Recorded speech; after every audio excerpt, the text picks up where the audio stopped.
Yo, what's poppin'? It's your girl Melissa with Monae Media, where everyone has a story. And you are listening to SeattleHipHopRadio.com, and you are watching Monae Media on YouTube. And this evening, I am here with DJ Rock Phizzle. For Shizzle. All day, every day. I can't have it no other way. Exactly what I was saying. Yeah. All day, every day. You know, what's the biz? Man, it's a pleasure. Thank you. Well, likewise, shoot, it's one of them things. You see somebody, you see somebody grinding that's doing it, the same thing that you doing at light speed, and you go, live wires got to connect. And make that spark. You know what I'm saying? It's like, I see you grinding on the social media thing and on your thing. I was like, okay, well, shoot. Let me get on that. I feel like I have a story that's been building over the last, I can't even count the years. I stopped counting 20 years ago. Because it's life. Yeah, it's been snowballing. Things just continue to go on, and things continue to happen. Right. Life never stops. But we didn't have this type of technology back when the story began. So right. Now, to take advantage of that type of technology nowadays and say, okay, well, now that it's here, let me tell my story, before I'm not here to tell it myself. I just got goosebumps all over. Monae Media is all about the story. Mm-hmm. The story of your success, the story of your journey, the story of your struggle, the pain and all the things that you had to endure mm-hmm. to get to where you are today. Yeah. Whew. It's a long road. Where do you start? Well, how about, okay, so I met you at the Contour. Yes, you did. Yeah. We were doing Savvy Smith. Shout out Savvy. Mm-hmm. What's up, man? We used to do Monday nights. Yeah. I worked the door. You sure did. And there was people who was mean to me, and I'd be like, okay, well, if you don't like me, then you can't get in.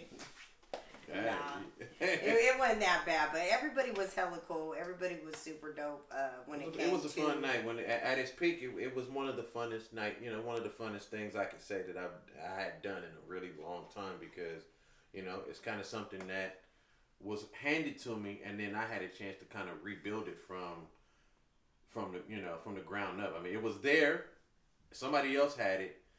The plug got pulled, and then the owner came to me and was like, how about I give it to you and you take it in another direction? I was like, certainly. So that's how that happened. Yeah, and then there was some trials and tribulations behind that. I think some people thought I had backstabbed them and went behind their back and stole the night from them, and never, we ain't never sat down at the table and say, look, man, I didn't steal nothing from you. Mm-hmm. And, you and, them and the owner, the current, the promoters that were there before me had a little disagreement with the owner. The owner pulled the plug on them. I had came in, the story how I got the gig is, I'm going to make this very short. I came in to do a private party for somebody, and the owner was very impressed by, how I was DJing, and, how I did my thing. And he came up to me after I was done, when I was packing down. He said, I'm looking for another DJ for Monday night. Are you interested in doing this? I thought about it. I was like, why not? I need a home. I need a place where I can call a residency, because I didn't have one yet. So, and I made that my home for damn near 10 years straight. It was a long time. Yeah, it was a long time where it happened, and it was a lot, so many countless memorable moments in that building on those Monday nights. It was absolutely amazing. Like, there would be people wrapped around the block, and on a Monday night downtown Seattle, Pioneer Square. Ooh, it was so fire. And the fact that I got to even work at the door, I'm like, oh my God, Yeah, you got your piece of the action. Yeah. I did, and it was a lot of it experience for me as well. Right. I mean, but to see you up there doing your thing, and you work hard. I have to. The DJ's job is not easy. Not at all. Not at all. It is nowadays, but back then, you really had to be able to read a crowd, control a crowd, and be able to basically conduct and be the general of hundreds of people or maybe thousands of people in the club because they're coming to hear you, they come to watch you. They're depending on you for them to have a good time. Mm-hmm. The songs you play, the things you say on the mic, the way that you just overtake the whole room, it's on the DJ. If the DJ ain't rocking it or he ain't doing what he's supposed to be doing, your event could be... that night could tank. Mm-hmm. A whack DJ will tank a night very easily. It's been proven, and I just decided I wasn't going to be that person. I was going to be the life of the party, whether you like it or not. Right. And, the DJ is really, honestly, the one who is really controlling everything. In the event, in the night, and you always had it popping. Yeah, and I enjoyed my run, and when it was time for me to bow out and gracefully and leave my legacy where it is and go and do other things, mm-hmm.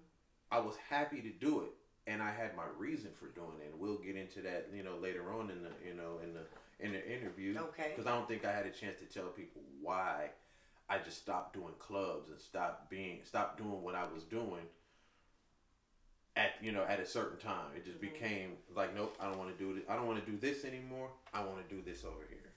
And so, I mean, but that's a part of growth. I mean, I think I was listening to a motivational speaker, and, it's just like a job. Mm-hmm. Like when you've had your run with it, it's sometimes it's time to move on. It's time to level up. It's time to make choices for yourself. Mm-hmm. And those choices that you make for yourself are the ones that are going to benefit you, not anybody else's feelings or how they feel about or if they want you to stay. None of that matters. Not at all. Not at all. So, after you left the Contour, mm-hmm. what was next on your journey? Well, let's just kind of condense it a little bit because I know, we don't have a whole lot of time, but in the time we do have, let's just say, I made my moves to different clubs around in the city, mm-hmm. but after just saying DJing in clubs and doing the whole club circuit, after I got out of that, my focus is actually what you kind of see here, because it's always been my first love. I've always been a musician. And I've always been into producing, songwriting, and getting in that aspect.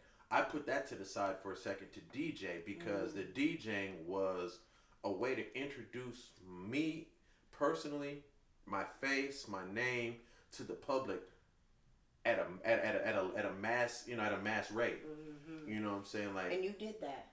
And I was actually able, due to the technology of the DJing world, and I was able to implement my own music and start playing stuff that I created in the clubs and start getting that in people's ear. Like, oh man, what's that? What was that you were just playing? Oh, that was me. I made that. Right. Oh, you make beats? Right. Oh man, and that's how I started getting a lot of clientele. I was taking songs that was hot at the time, and I was getting all the versions and stuff from the labels. I was getting the acapellas, just the words. I'd take that. I'd make my own beat and make my own remix. And then I would play my remix instead of the original version at the clubs. And people were like, man, you played a remix to this one song? Man, it was dope, man. Where'd you get the remix? That's me. I made the remix. That's my beat. Oh, man, what's up with that beat? Let's talk. Let's talk business. Short and sweet. At some point, I'm putting in this work. I'm doing the work. So yeah, let's talk business. Let's talk business. And if they wasn't serious about it, there was no business being talked. Right. I'll come back to me when you are serious. I'll when still you're be ready. Here. Right. And that's the thing, being persistent and being consistent and always putting out good quality mm-hmm. is important. Extremely.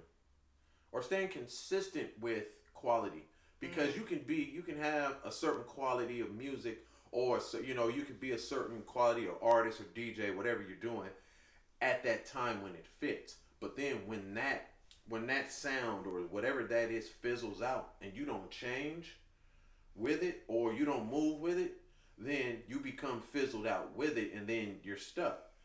Luckily for myself, I'm able to move with the times and technology, be able to implement some of the newer things into what I'm doing, but still be able to keep what's my foundation.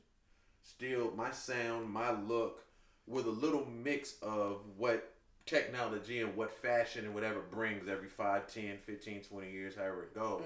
You know, you have to do that. Every great artist, I mean, the greatest artists in the world reinvent themselves every 5 to 10 years. As they should. Michael, Prince, you know, Jay-Z, you know, right. Snoop Dogg. And he's a great example of somebody who keeps reinventing himself over and over again to stay current and never lose it, never misses a beat. Never. You know what I'm saying? And you know, you have other artists, but I'm just naming people just that come off the top of the head. Or you have artists like Andre 3000 that go way left field and say, okay, I'm going to go here. Y'all catch up to me 10, 20 years later. And I'm going to go way far into the future where nobody's going. Wow. And you know what's it? It's a mindset. And it's a risk. And it's a risk. It's a you know, jumping off the mountain. It's are you going to fly? You know, but life is about challenges. Life is about growing. Life is about learning the process or your process of your growth. Yes, yeah, indeed. It's all up to you. And the fact that you're able to do that and for you to be able to sit here and how many, we don't want to say how old you are. I'm proud of it. You know, people hide their age, and you know, I spread my age like mustard. I don't care. Okay. Because that shows that I've been in the game long enough to still be here and still have the, you know, the strength and the look to keep going. Well, say that then. I'm 46. Ooh. I'm 41. Okay. Hey. You don't look 46. I don't feel 46. That's great. You know? That's great. 46 is the number. It is. It's, you know. It absolutely is. And you have so much that you've done in these years. At any point, do you ever start to feel like you've done enough? No. Right. No. Good. I haven't reached my goal yet. Those goals they just keep coming. And they continue to get bigger, and life doesn't get any easier. I mean, you know, you look around on my walls, and my wall, you know, these are my walls of inspiration. You know, everything on this wall has inspired me, some way, somehow, whether it's major or minor. You know, it could be a song on one of these albums. It could be the artist, or it just could be the fact that they made it. Wow. You know, they made their impact on the industry some way, somehow. You know, it's something about the things I put on my wall, and when I come into my studio to create and I look around, that I go, you know, it keeps me motivated. It's absolutely inspiring. When I first stepped in, it's like, look at all these different things. I mean, you have records down here. You have all types of different artists. And some more than others, but it's just a room full of greatness. It's absolutely a room full of greatness. You have all these different screens up. You have all this technical stuff. I wouldn't know the first thing about it. But it looks absolutely amazing, and it's definitely a talent and an art. It's something I've spent my entire existence learning. You know, I didn't learn how to fix cars. I can't go in the hospital and do surgery. I can't go into your mouth and pull your teeth out and give you a root canal. Or I can't, you know what I'm saying? There's things I can't do. But I can get into the studio and sit behind the boards and get behind these keys and, you know, and crank out a dope beat or help you write a dope song. Or whatever. Yeah, I make my magic. You know, it is what it is. And that's what I wanted to do. I wanted to do this since I was a child, and I knew it. I pursued it. You know, I chose it. I executed it. I completed it. And you can be the one. And you are. So we're going to take a quick moment, and you are watching Monae Media on YouTube, and you're listening to SeattleHipHopRadio.com, and I'm here with DJ Rock Phizzle, a.k.a. the son of Lakeside. Please believe it. Hey. So look. You said Phizzle a few times in our last conversation. Yeah. Where did the name come from? Well, where did that come from? So let's take it back because when you met me, I was going by Rockefeller, of course. Right. And Rockefeller, DJ Rockefeller. yeah, and everybody, everybody knew that name, and some people I was working with, that were in my ear, told me it was like, using that name, you may somehow, some way, receive a cease and desist letter because Jay-Z and them already had it. I mean, we spelled it different, but it don't matter if you spell something different phonetically or whatever, it still sounds the same. Right. Okay. So they had Rockefeller Records, they had Rockaware, they had all that stuff already trademark, copywritten, and everything else. So they was like, you can still kind of keep it in the vein, but find something that's more you. So with how Rock Phizzle came about, everybody was already calling me Phizzle because I was always saying for shizzle, just joking around, just because like I said, I'm a Snoop Dogg fan, for shizzle is West Coast slang. Me being from the West Coast, me being an advocate of representing where I'm at and where I'm from, and not jumping on anybody else's coattails. I kind of just took it. It's like something that's given to you, and you don't know that it's there until you go, wait a minute. Oh wait, like a nickname. People just call you stuff, call you something, and then it just kind of sticks. When I was going through that, trying to figure out what could I change my name to, but still keep my same character, I was like, wait, everybody's calling me Phizzle. I've had rock in every name that I've had up until then. Like when I first started DJing here, like in the 90s, I was going by Ozrock. I found out that two different people had the same name. A guy that was in a movie called what was that Body Rock? It was a break dancer out of California named Ozrock. And then I found out there was a DJ in Portland that had the same name. So I was like, okay, well, I'm throwing that out the water. So I wanted another name that had rock in it. That's how I chose Rockefeller because that family was a dynasty. They were all rich and all business owners, and so I wanted to take on that persona as being somebody that wanted to own a business and be rich. And then the story I just told. So I was like, I got to keep rocking my name because that's just something that's always been a part of my namesake. Right. So I kept rock and I added the Phizzle. I was like, that's me. It's West Coast. People gonna know I'm from the West Coast when they hear Phizzle. That Phizzle. Yeah, and and whenever I say somebody says my name or I say, it's like Rock Phizzle. Somebody for shizzle. It just follows. It's peanut butter and jelly. You can't have one without the other. You know what I'm saying? So, and I stuck with that name, and I've been with that name for many, many moons, and I'm that's my handle now. I'm not changing it. There's only one Rock Phizzle, and it's me. That's what's up.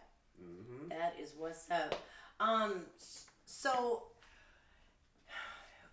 growing up, when did you actually decide that when did you realize that this is what you were gonna do? How old were you? I mean, what was your first music thing, or where you're like, okay, music is what I want to do. Music is my passion. Well, like I said, like I've told this story, millions of times, and I'm probably gonna wind up telling it to the day I die. My father was the one that introduced me to it because at the age where when I was just the only child before my little brother was even born, my mom would go to work. My dad would have rehearsals during the day with his band. My dad plays with Lakeside. If those that don't know, or you probably know, I've said it thousands of times, but so I would go to rehearsals with him. I'm sitting there and I'm watching these guys do what they're doing. And I'm amazed by it at 3-4 years old. They would go take their break. And when they would go and take their break, I would hop on the instruments. Because think about it, I'm watching. I'm not touching nothing. I'm not running around playing with toys or acting like a little badass kid. I'm sitting in the chair watching. And these are stories that I've heard from them themselves. Like I would sit there and I would just watch. I would soak it all in. Wow. And when they would get up, I would go to the instruments and I would try what I saw them doing. Eventually, I got it. First instruments I learned how to play was the drums. I'm a drummer first.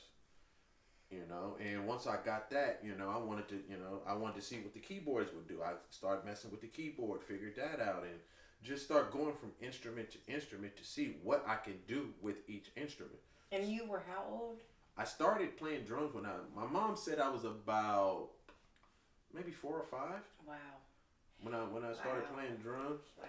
I know I picked up the keyboards at about probably like 10 or 11, seriously, and then I picked up bass and guitar at about 14. So did you play at church? No.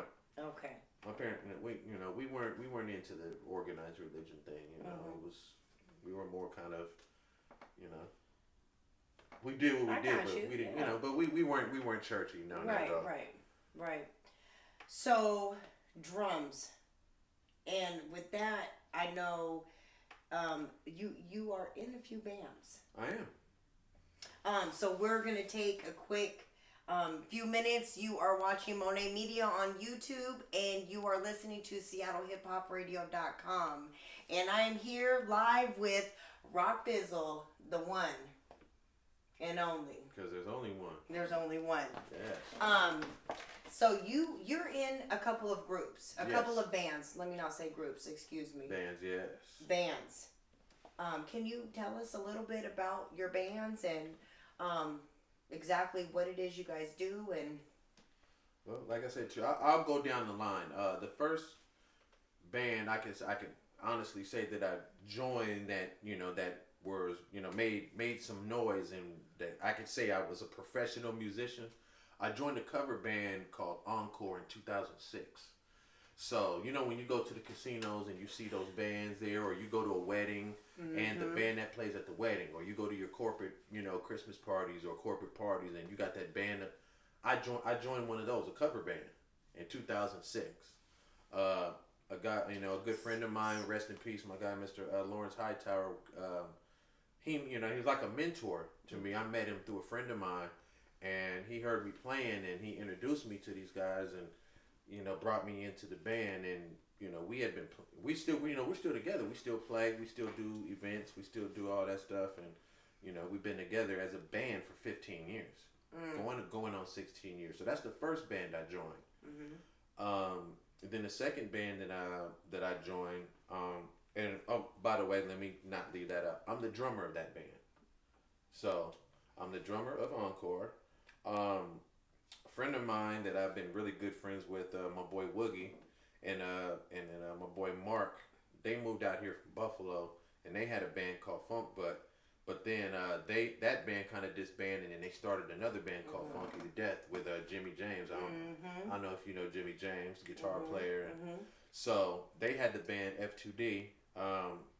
They needed a keyboard player because the keyboard player they had was gone for a while. He went on a trip somewhere and wasn't going to be back for like 3 to 6 months. So they knew I played keys. They asked me, did I want to come in? And I was supposed to only sub. I was only supposed to take his place while he was gone. He came back and just was like, man, you can have the position. I don't really want to, I'm going to do something else. So I just went from being a sub to being an actual member of the band, and I've been with them for, I can't even count the years. I think it's been almost like 10 years. Wow. Going on 10 years. So I'm the keyboard player of that band. Okay. Wow. I mean, you got to be really good at playing the drums and the keyboard, to be able to just switch up like that. Well, you can hear it in my music. I mean, if you listen to the way I program my drums, or the way I play my keys and in my beats and stuff, it's like you hear the contrast. You know what I'm saying? And I mean, but last but not least, the third band I'm in is my dad's band, Lakeside. And I got called for that position about 2 or 3 years ago when the percussionist, my Uncle Fred Lewis, he started having a few health problems and couldn't perform anymore. He needed to be at home, and he couldn't really travel, so they needed somebody to pretty much fill that position. But when they saw me, they came out here and saw me perform. They saw me playing the keys. They saw me rapping. They saw me playing the drums. But they already knew I did all this because they had known me as a kid. But they had just never seen it. And my dad had been telling them, "Oh wow, call my son. My son, you do all that, right? You guys know this. Like it's a no-brainer." Right. But it took for them to see actually see it. What level was I on? Could I handle myself on stage in front of people? Was I ready to Because they have been doing it for so long. And they hadn't seen me for so long. Because after I moved out of California and moved up here, you know, they didn't know really what I was doing. They would hear about it, but they didn't know. Until they came up here to do a gig and came to my show afterwards and saw me on stage and was like, this is it. We got our guy. Are you ready to go? And it was the right time. Right, it was the right time. And that's how life is, and that's how life goes. When it's right for you and it's the right time, that's when it's going to happen. And that greatness is just going to outshine everything else. Yeah. And it's absolutely a pleasure to be able to sit here and hear your story. Yes, and so you grew up in California? Yes. I heard you. Yes. Grew up. You know, I lived in a few different parts of California. I started off living in L.A. You know, South Central L.A. Went from there. I was in Pomona for a year, and from Pomona, I wound up moving out to Anaheim, Orange County. You know, and I finished my last. My 4 to 5 years. I spent the last 4 to 5 years in California in Anaheim. Then I moved up here my junior year of high school. How was it a big difference from there to here? Yes. Was it a lot hard to adjust? I mean, how was, you know, even the people and, you know, the music industry, because you was already doing, you know, things like that. How did you adjust? Well, me being the age that I was when I left California and moved here, it was, you know, I was still building, still trying to accumulate equipment, still trying to just build an identity for myself and really trying to. So I actually left at the right time because I was still in that transition period where I was doing a little bit of something down there, but not enough to say I can't leave because I got this established. Right. I came up here and basically started from scratch and then elevated. Started buying, you know, getting my jobs and, you know, starting my life, growing as into a man here, you know what I'm saying, getting a job and hustling and buying equipment and, you know, started, you know, getting out there and taking my boombox everywhere, playing my beat tapes on the bus. That's what I used to. I used to go to the Bite of Seattle. I used to go to every festival, Torchlight. What else? What was that? Soul Fest. What was the other fest that was at? We had Hemp Fest too. Hemp Fest. I mean, any festival that was there, you would see me with my boombox, a backpack full of my beat tapes and everything else, and I would be walking around playing my stuff and battling people, rapping. Wow. And I got known, you know, through there because people was like, man, those are your beats. So it was crazy how I didn't think about it. I just did it because I'm hip hop. I'm part of the culture. I don't say it. I live it. You know what I'm saying? A lot of people I walk don't around. realize that's what it is. I walk it. I talk it. I dress it. It's, you know, it's me, and I wanted to do that, and I just wanted to make a name for myself because I was always the little guy. You know, I moved up here. I was like 5'2", 5'3". I was real short. Yeah, and I had small man's complex. I wanted to be the little big man. And you did that. I had to. I had no choice. It's all about your mindset, man. I'm telling you, a lot of people don't realize it's all about the way you think and perceive yourself. Right. You know, whatever it is that you want to do in your life, whatever it is that you want to be, you control all of it.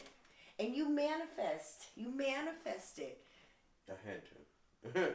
That's what's up. You know, that is what's up.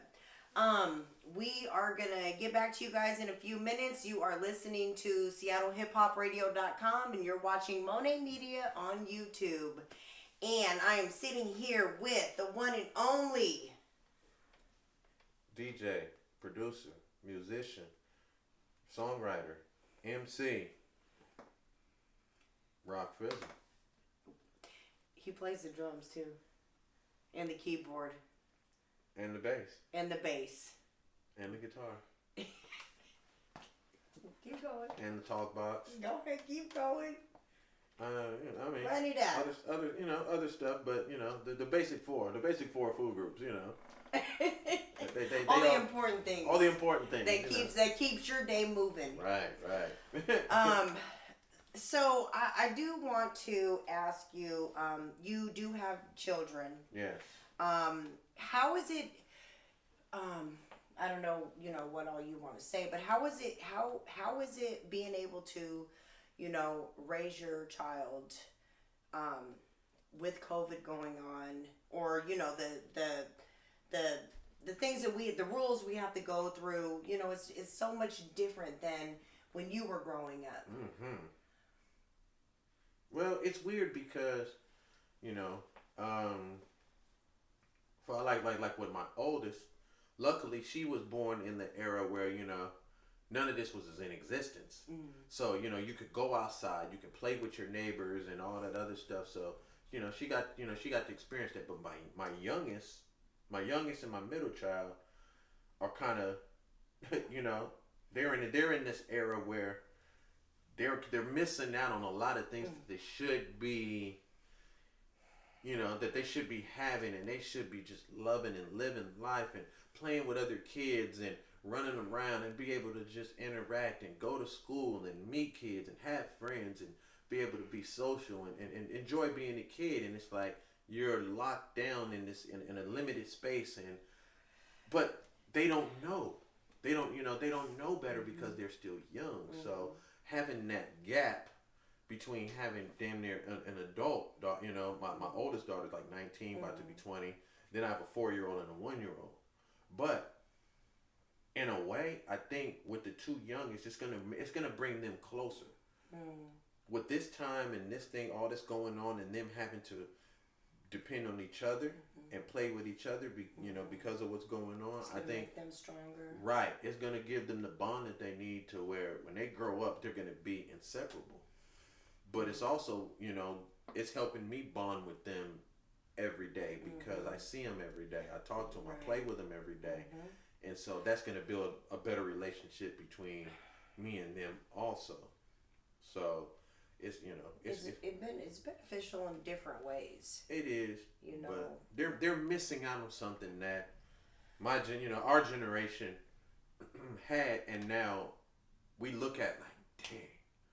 We could, we get to ride our bikes up and down the street, run around and, go to the neighborhood park and play, and do all this other stuff. Now with this thing in the air and COVID, you can't even go play at the local park because you don't know who touched what and this, that, and the third.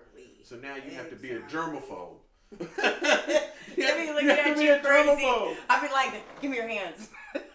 Right. It's so hard to see the young kids, getting off the bus, but that just shows how strong they are. Them getting off the bus with masks on, and it breaks my heart.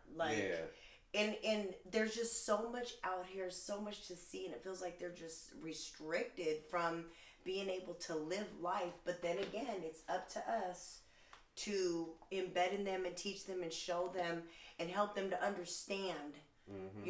That we will get through it, and like you said, building that bond and helping them build up that strength that they are going to need to endure the life challenges and the things that happen that we have no control over. Yes.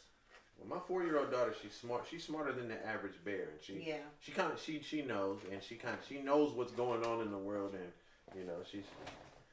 Which is very amazing because these kids nowadays are extra smart. Absolutely. And because they had the technology that we didn't have, and so with that, they're able to soak up more. We didn't have YouTube. YouTube would teach you how to do anything. You go on YouTube, find out how to fix your car. You can go on YouTube and figure out how to make something out of whatever. YouTube is the new teacher right now. And it is. A lot of kids are learning. There's a lot of educational cartoons and stuff on YouTube that I didn't know that existed until I started paying attention to what my 4-year-old daughter was watching. I was like, oh, that's what you're watching? Oh, yeah, go ahead, you're good. Right. Right. She's turning around telling me something that I don't know. Right. Teach me something. Oh, whoa, what's going on here? I mean, we have to have those the young ones around us to keep up on to what's new and what's going on and what's popping and what's not. Because we were those young ones telling our parents what was hip, what was going on out there, and what's new out there. What's the new? You know, my mom used to say, "Hey, what's the newest dances?" And I teach my mom the newest dance. You know. Or, you know, what's hot out? What's the newest song or whatever? You know, it's like your parents go to you because you're the young one and they want to know what's hip. Some parents are old school. Some parents are old fashioned. They don't care. Me, I'm a tech head. You know, I'm into technology. I'm into what's going to be in the future. You know, hence why I named my production company Futurefunkentertainment. You know, it's a combination between the present and the past. Funk is from the past. Funk came from my era, you know, the 1970s. But if I could be the spearhead to take funk into the future, then that's why I feel I'm here for. So with that, I kind of implement where I came up with that concept into what I do with my kids. You know what I'm saying? I know they are the future, and I keep an eye on them and see where they're gonna go with it. I may be old school because I'm from this era, but I still got my eye on. You have your knowledge already. Of course. You know, and they're so just like you used to soak all that up. They soaking all that knowledge up that you got. Yeah, they're doing now. They're the sponge, and they're taking it from me. I love it. This is a legacy. Come on. Man, you are listening to SeattleHipHopRadio.com, and you're watching Melissa on Monae Media. Melissa, Monae Media on YouTube. Get it right.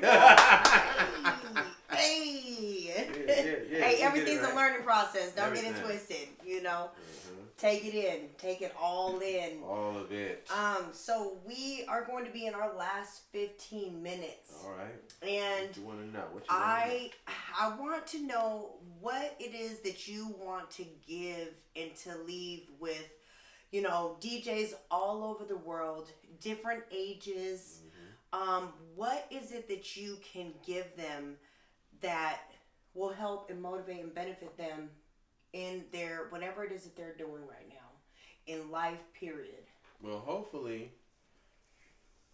by the things that I've done personally and, you know, just my climb and what I had to do to get from point A to point Z, hopefully I could be the person to lead by example and be able to tell my story and to, let people know that if you do focus and if you do concentrate on what you want to do, it's achievable. It's believable and it's achievable.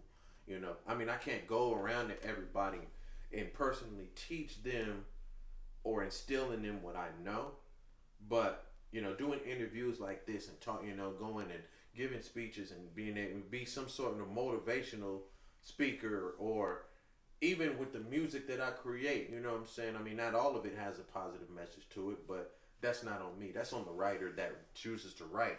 But I would like to put out more music that has messages, that people can listen to, because some people are lazy. A lot of people are lazy. A lot of people. You give them a lazy. book, they're not going to read it, right? Right. You give them a book, they're not going to read right. it. If it's not in the song or if it's not on YouTube, they're not going to pay attention to it. This generation has very, very short attention spans. Facts. So, in order to spread a message, what do? You put it in music. Music is one of the number one ways to reach people. It's the most powerful tool on this planet. It's the universal language. You know, you can reach people all over the world through music. You know, and to me, I feel like music is the soundtrack, not to my life, but to everybody's life. There's a song out there that tells everybody's story in some way, somehow. And people can relate to it. Right, they can relate to it. So, you know, I guess what I would say is I'd like to just leave my catalog, or just let people hear what's out there. You know, say, hey, listen to this song. You know, this artist I'm working with is talking about something that you can relate to. Check this out, or go watch one of my interviews and go hear my story and just, check me out, and see what I've been through. You know, I want to start actually going to schools and start talking to kids and doing stuff like that. You know, that this is the first step, but I'm pretty sure in the near future, once the schools start opening back up. Hey, that would be dope to have a school where Rock Fizzle's gonna be at. You know, go The talk to name the kids. itself is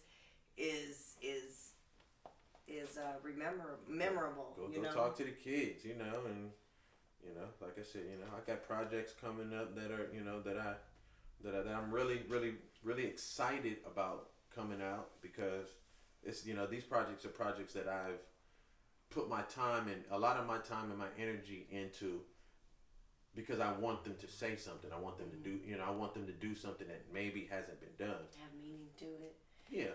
Can you share anything with us? Yeah. Well, the current project that I'm you know my boy Max Slug. Yes. I've been working with him for a long time. What's up? Mm-hmm. Yeah. Me and him have a project together that we're called the Funkaholics. Mm-hmm. So that project is very it's all funk based. All the music is definitely a tribute and ode to the the music we was raised on, the stuff our parents used to play around the house and the stuff as kids that we were playing, and we're keeping it clean.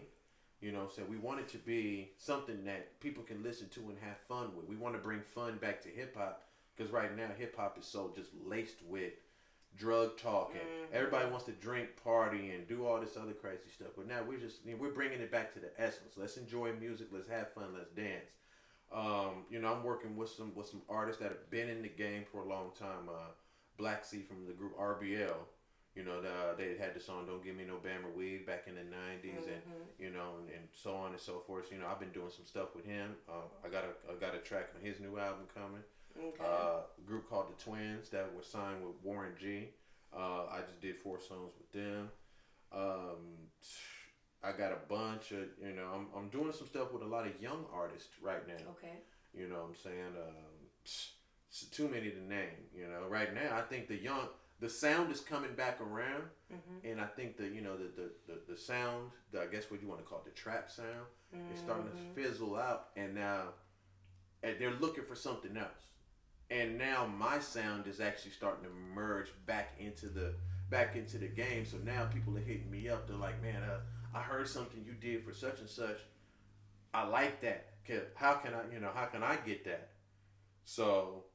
And you heard it first on right here on Monae Media. You heard it first here. So, like I said, I don't have no problem working with the younger generation because that's how you keep reinventing yourself and you stretch that rubber band of longevity. Yes. And that's my ultimate goal is to be able to keep stretching that rubber band of longevity and be able to keep, not let my age stop me from saying, "Oh, well, you can't do this because you're this old or you're this. Nah. Absolutely. If I got the talent to do it, I'm going to do it. Yeah. And you're moving with the generation. Have to. I don't have a choice. Or the generation will move without me. Exactly. Because life ain't going to stop. Life does not time stop. is going to keep going. So we got to keep pushing. Yeah, we got to, and I want to keep pushing. I love what I do. I love music. Music is the battery in my back. Talk to him. Music is the thing that motivates me, and and it helps me get through. It helps me get through the problems of the world. And I wanted to ask you about your creative process. Oh, actually, I forgot. What is your creative process? My creative process is very simple. It could be sometimes me sitting at the kitchen table, banging on the kitchen table with a rhythm in my head, or I could be joking around, or I'll be digging through some records, or playing my piano, playing my keyboard, come up with a melody. When you hear that one thing that just strikes you and grabs you, you take that idea and you run with it. That's your foundation. It don't matter what it is. It's different every time, but you find what's going to be your foundation, and then you build off of that. It could be a sample. I could be digging through records and find a sample and go, "Oh, I like this little part. I'm going to sample this, stretch it, chop it up, do whatever I'm going to do with it, and I'm going to take it and make it something else." It's just having your ear. Your ear never lies. And so basically, my creative process is just hear something and create it in the moment. If I try to go back and create it later, it's not going to be the same. You gotta get it in the moment. Wow. And that's how I make a lot of my beats. I feel it, and when I'm in the moment, I run all the way to the finish line with it. This hour has went by so fast. Man, I'm like, wow. I thought we just got started. 45 one. Oh, okay. Oh, and I meant to say, there's another project I'm working on. And actually, we've been getting a lot of traction. A couple of buddies of mine I've known for a really long time. I know you know Beezy, and I know you know Jaguar James or Jay Supo. Yeah. So them guys have a group called Blackberry Bush. Yes. And so them and me and Slug's group, the Funkaholics, joined together, and then now we got a group called the Blackaholics. Wow! So this is gonna be so amazing. And we have a single. We actually went back and redid the song 4321. The song with LL, Method Man, Redman, DMX. Rest in peace to DMX. Yeah. Cannabis, Master P. It was a posse cut. So we kind of took it and put our own spin to it and brought it to the West Coast and did it our way. And we actually sent it to LL Cool J, and LL Cool J loved it. And he's been playing it on his Rock the Bells radio show for the last 3 months. Wow! Like every night, he plays the song at least a few times a day. He hit us back and said he loves the song. He appreciates us, bringing that song back to life. So after that put the spark in us, and we was like, let's do some more songs. So we got some more stuff in the tank coming back, and hopefully by the end of this year we'll have at least a 5-song EP. Okay. With all 4 of us on it, and just to kind of say that we're not ancient. We're not old guys that are trying to rap. We've been rapping before y'all started. You've been doing this. So let us show you how to do this. Let us show you how to do this real fast. I want you to be able to give out your social media, how people can listen to your music, reach you, get in touch with you. Let's see, on Facebook, you just type in Rock Phizzle. It's ROC space PHIZZLE. Don't forget the space and the PH. On Facebook, it's Dr. Rocktopus. That's one of my aliases. Instagram. Yeah, Instagram. Right, right. Instagram, DR_Rocktopus. It's like octopus with an R on the front. ROCT. Rocking it. Yep, Wow. And I play multiple instruments. That's where I got the Rocktopus from. You know what I'm saying? Dr. Octopus. You all over in this studio right here. You got all. If you're familiar with the comic book character. Yeah, and Marlon's nodding his head. He know about comic book. He know who Dr. Octopus is. Marlon know what's up. Shout out to Marlon. Yeah, behind the cameras. And then I got a playlist on Spotify called Produced by Rock Phizzle. That's I got over almost 100 songs that I produced. I mean, I got songs with Corrupt. I got songs with Juvenile. I got songs with all kind of major artists, local artists. I got songs I've been featured on. Like I got a song with E40 and Daz and Corrupt that I'm featured on, and all kind of crazy stuff. I mean, it's out there. I got songs that I got Snoop Dogg and Crooked Eye and Cocaine on, and it's just great to have a catalog that I can say go here and listen instead of me talking about it and going, oh no you don't. Yes I do. It's right there. Go to Spotify, type in Produced by Rock Phizzle. You'll hear my music. It's there. And you also can hear his story on Monae Media. Right here. It was absolutely an honor and a pleasure, and all these years that I've known you, I've known that you were a man of many great talents, and behind the scenes and the drums, I knew you could do all of that. I seen you perform many different times, and to be able to have the honor to sit here with you for this hour is absolutely a pleasure. Like I said, I'd do it again if I had to. I'm talking about.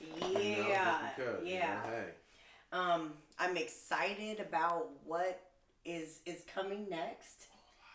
And the bands, like when we can get back to, being able to go out and enjoy, listening to these bands. Have you done any internet, shows? Yeah. We do my band Funky to Death do a lot of live stream shows. We just did one actually Wednesday.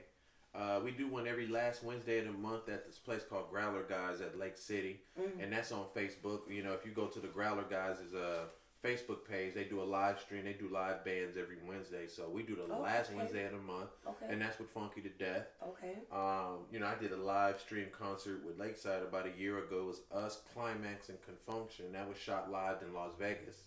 That was an online concert where, you know, you buy a ticket and you can watch it at home. And so, you know, it's just the thing. It's the only thing we got right now, and we got to take advantage of it. So, man, I just can't stop smiling right now. You know, this is absolutely awesome. You came a long way, Melissa, from taking doors at the clubs to having your own thing. You know, it's called elevation, upgrading. You know, proud of you, girl. Keep it cracking. It took me 40 years. 40 years. You know. Better late than never. Facts. You know, Better late than never. If you are looking to tell your story on Monae Media, you can email me, monaemedia333@gmail.com.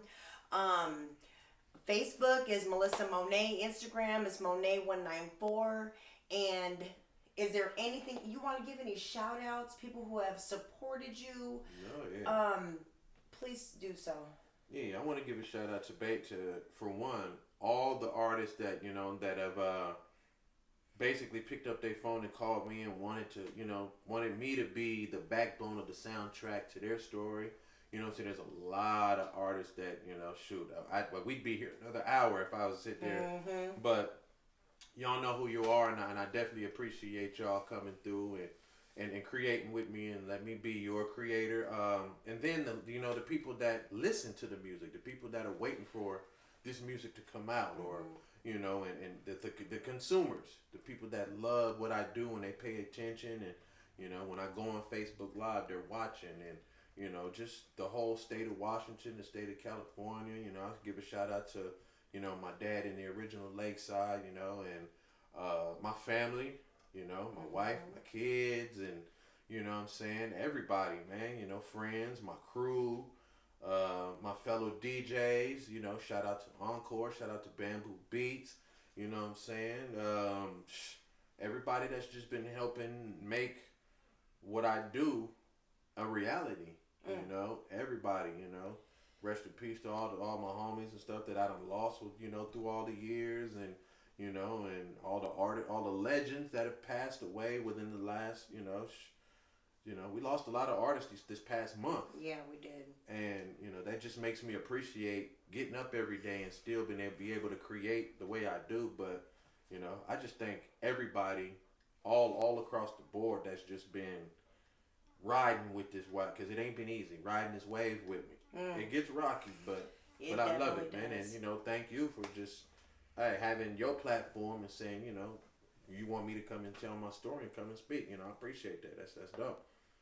Yep. Because now it's out there, and it'll be out there forever until somebody decides to take it down, or if the internet crashes, or we have some sort of world crisis. On Monae Media, we run it all the way up. So say it. So it's out there forever. So it's out there, and I appreciate that. Absolutely, and man, with that being said, you guys, thank you for watching. Thank you for tuning in. SeattleHipHopRadio.com. You're watching Monae Media on YouTube, and this is Rock Phizzle, the one and only.